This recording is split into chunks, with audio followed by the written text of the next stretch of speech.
Welcome to the Wednesday updates from the Free Gaza Movement. I'm Greta Berlin, one of the co-founders and the organizers of the trips to Gaza.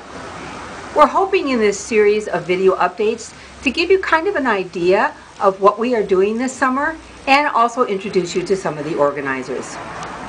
Today, I am in this wonderful garden in Los Angeles talking to Mary Hughes Thompson. She's also one of the organizers and the co-founders, joining this 3 years ago when we started this whole endeavor. Welcome, Mary, to the program. We are delighted you are here.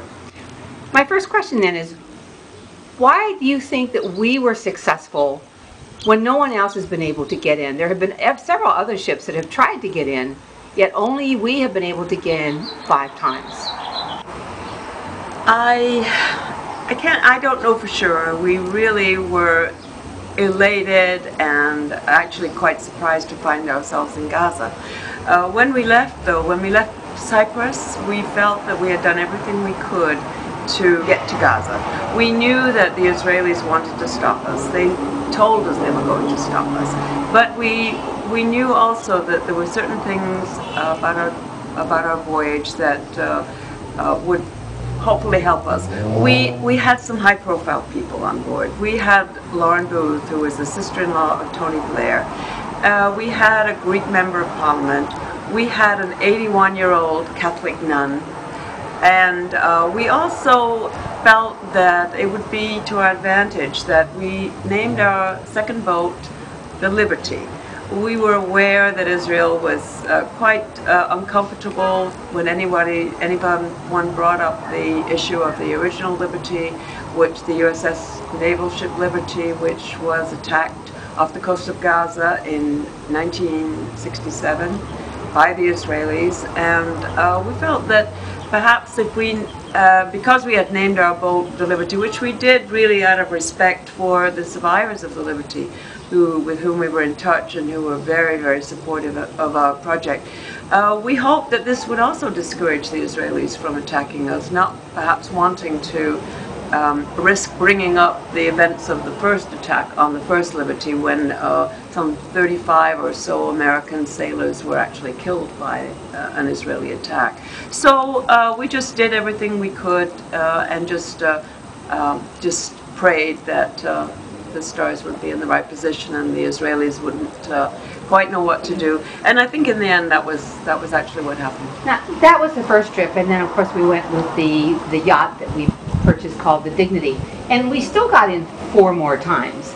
Do you know why we got in? No, I must say I don't. We did on every trip we did have at least one person who was somewhat high profile. We took Mary Maguire, who is a Nobel Peace Prize laureate.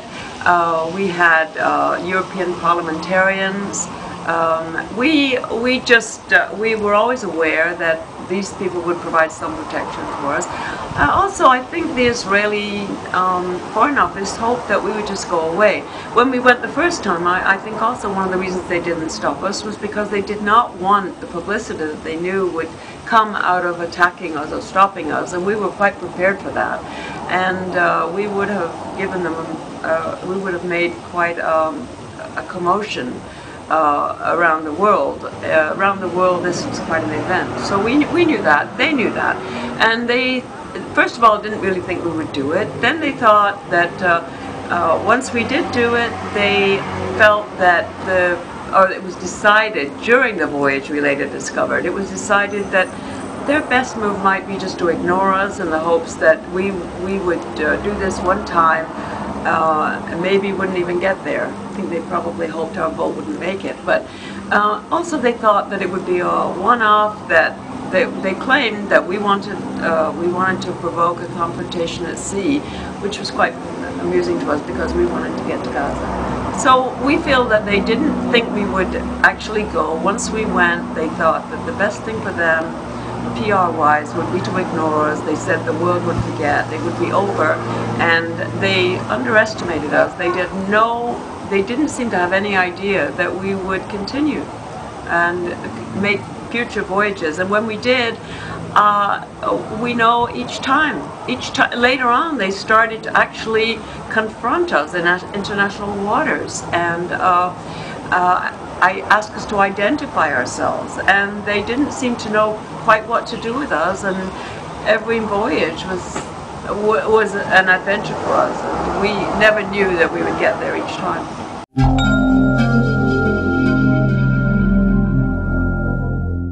We had been able to bring people out of Gaza, people who had not been able to get out for education, for medical care, to reunite with their families. So we felt this was something that we needed to continue to do as often as we could. What are our next plans for the summer? The plans this summer are to sail back to Gaza as soon as we can get a suitable boat. We have already a couple of boats that we hope to get into shape quickly. We also are looking very hard to find a cargo boat. This is our immediate plan. And my last question, we need to buy a cargo boat. We're trying to do that right now. Can you tell us a little bit about what the status of that boat is and what we hope we're going to be able to deliver to the people of Gaza? We think we're going to take building materials and supplies, tools, lumber, PVC pipe, electrical supplies, just mechanical tools, perhaps some cement. They are short of everything. They have been without this for years now, but now after the invasion by the Israelis, everything is chaos for them. They have the capability, they have the technology, they have the skills to repair everything, but they cannot get the materials. Israel has kept everything from being sent to them. So we feel that on our boats we will take whatever they need to rebuild their lives and their structure, their schools, their homes, their mosques, their roads. And so this is what we expect to put on our boat, or anything particular along those lines that they ask us for. But we are concentrating on whatever they need to help them rebuild. You said, when I was talking to you earlier, that you wrote something on we all wrote something on a poster before we left. I want to know what you wrote. When we were leaving Gaza, the night we were leaving, the place where we were staying, they put a big sheet up on the wall, and they asked us all to sign. And I wrote, "Thank you for the hospitality. We will never forget you, and we will never abandon you."